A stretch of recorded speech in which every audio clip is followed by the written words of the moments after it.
Yeah, so if you have a trade in, let's assume that you already picked out your bike that you're going to buy. Maybe you've even negotiated the price already and you know that new bike's going to cost you 10 grand or whatever, and you haven't even approached the subject of you having a trade. Then just ask them, hey man, I have this 2010 Honda. I'd like to trade in.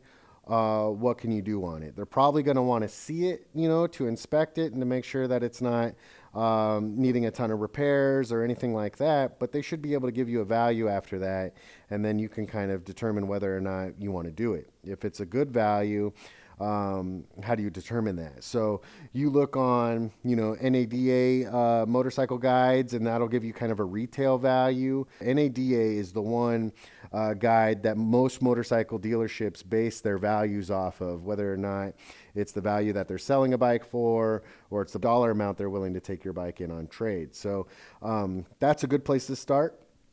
And then I would look on Cycle Trader and Craigslist to see what comparable motorcycles are going for, or if they have the same motorcycle you're trying to trade in inventory currently, and they're asking 7 grand, but they say we'll give you two, then something's up there, and you should ask some questions there. And I would flat out say, hey man, you're asking seven for that. What's the difference? Like, are you trying to make 5 grand on me, or is that bike like in that much better condition?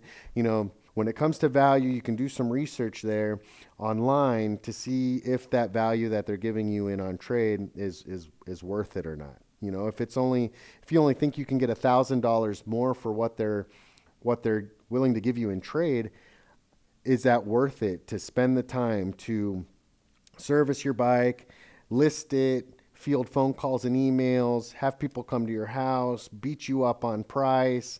Let's say they beat you up for $500, then all this time was spent to save $500. So in some states, you get a tax break on trade-in. So that's something that if your trade is worth a decent chunk of money, then it'd be a substantial savings in tax on the bike that you're about to buy. So that's where I would start when it comes to trading it in, and then go from there.